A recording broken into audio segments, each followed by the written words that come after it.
Welcome to the GCN Tech Clinic, where Alex and I aim to answer your bike, tech and maintenance related questions. As ever, you can submit your questions down below in the comments section using the hashtag askgcntech, and we'll do our best to answer as many of them as possible within the allotted time. Let's do it.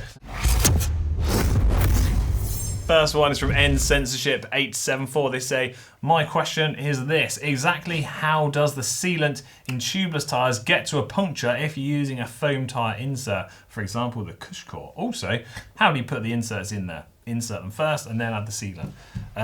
Yes, you would put the tyre insert in first and then add the sealant. But in terms of how the sealant works, well, the foam core inside is a open cell foam, I think.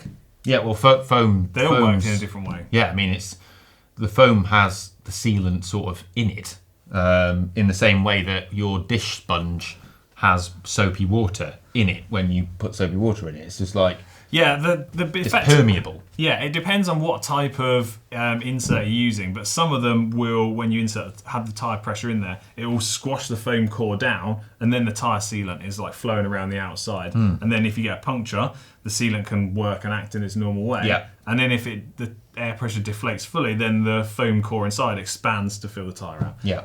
They all vary slightly differently, but that's how it works. There you go. Alex is right. Thanks for the sign of approval. That's right. Right. Andrea SG said, as age progresses, so does presbyopia. I can't read my head unit anymore. Has anyone of you ever tried to stick on lenses with those cool looking expensive bike glasses? Love the show, keep up the spirit. Right, so a couple of things here. First one is, so it's basically people who are struggling because of their eyesight to see their head unit numbers. Makes sense, yeah. Now, this is actually quite a common thing. Yeah. So the first thing is you can actually get prescriptive lenses in cycling sunglasses. Yeah. They're often quite expensive, but you can do that. And quite a lot of people do. I even know pros that have done that and had those made.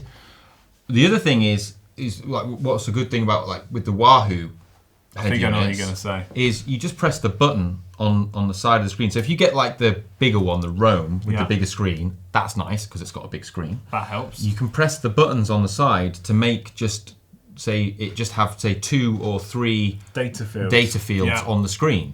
So the ones that you know are really important, that you really want to see, you can make them really big. Yeah, I would say if you're struggling, go with even 2 data fields, and that way you've got like real big numbers that you can see. It makes it a lot easier.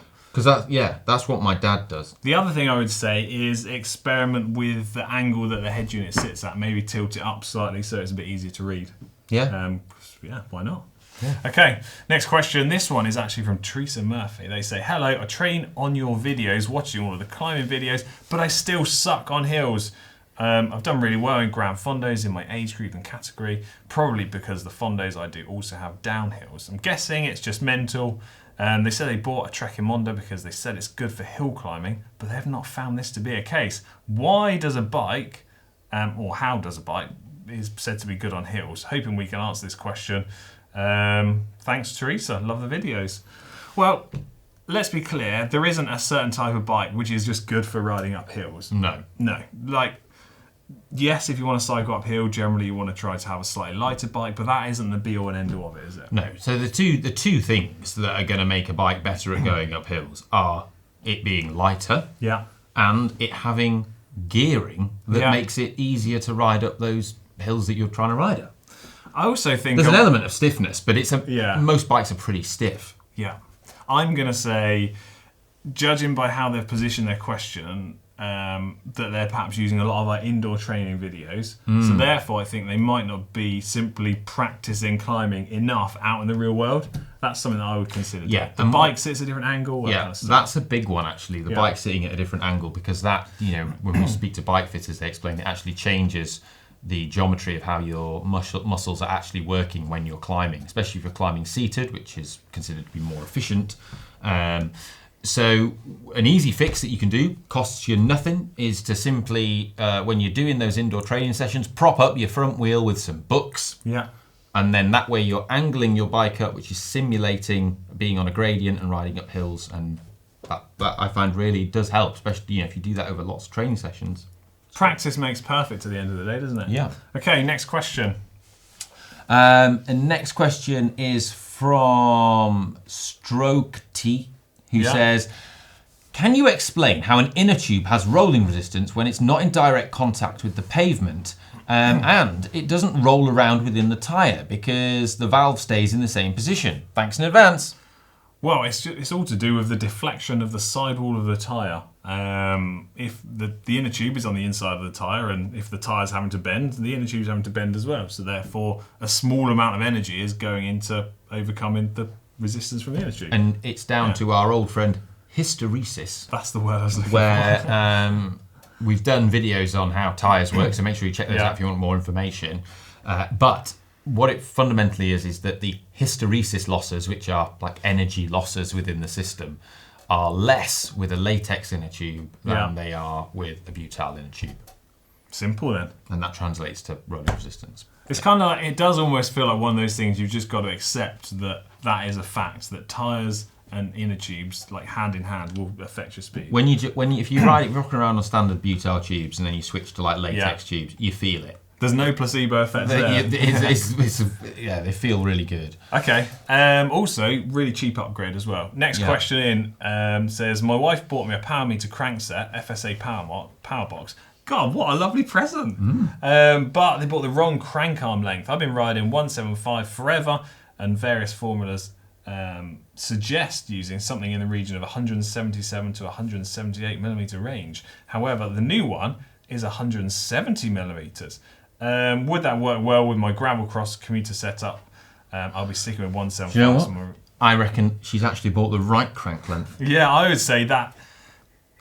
Research and studies in more recent years suggest that there's generally an advantage to be had by using a shorter crank length. Yeah, I think 170 is great, and I would actually suggest that you try it out. Yeah, I would try it out on your back. Just remember that whatever your saddle height was set at, you're going to actually have to make it, and it's a bit counterintuitive, you have to make it taller. So if your saddle height is set at 175, you put 170 cranks on, your seat post, you have to raise it by 5 mil. Yeah, there you go. But yeah, I would say give them a whirl, try them out, and see how you get on, because shorter cranks are great. They have the potential to open up your hip angle more, so you can get a bit more aero, which would be great for your race bike. Yeah, give it a try. There you go. Next question, who we got?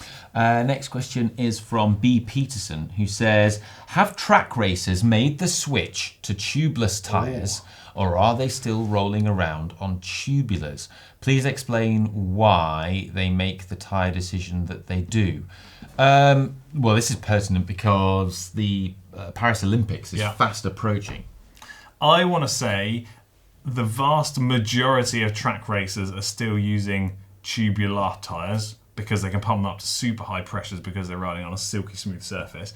But we have seen riders on the track using tubeless tyres, like in our records, but that's a different kind of event. Inner tubes, though. Oh, sorry, inner tubes. They were using clinches that were tubeless tyres, but I don't believe they're setting them up tubeless. Okay, that's an interesting The point. interesting thing is, I should check this out, but I think there's a potential problem because with track racing, there's always this issue of no liquids on the track because it makes it super slippy, and that's why you can't have a bottle on your track bike. I've never thought of that. That's a really and so good point. if you start spraying sealant all over the track, that could be pretty bad. Yeah, that would be bad. Oh, I mean, all of a sudden it turns into like Mario Kart. I think that's a really valid point, actually. So I think while we are seeing increasing numbers of riders using clinchers with inner tubes, it's still the minority. We know that, the hour record, Bigham and Ganna did, but it's also down to the availability of track wheels, and most track wheels are still tubular. Yeah, I'm in agreement. I think, broadly speaking, tubular is still reigning supreme on the track. Okay, right, final question for this week. It's from Niched. They say, does your more aero bike help you when you are second or more in the peloton? Yes, it does. Yeah. Aerodynamics applies almost irrespective of what speed you're going at. Yes, if you are rider number one and you are presenting directly to the wind, it's going to have more of an advantage, but there is still an advantage to be had. And this is a big thing. It's a common misconception. People go, there's no point having an aero bike because I'm basically sat in the bunch, so don't need one. And it's like, well, no. So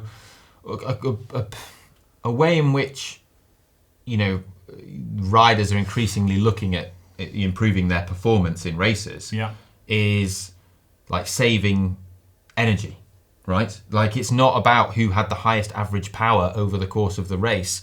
It's more about like, you know, you want to try and win, but like have the lowest average power possible until the point at which you then need to do something. Yeah.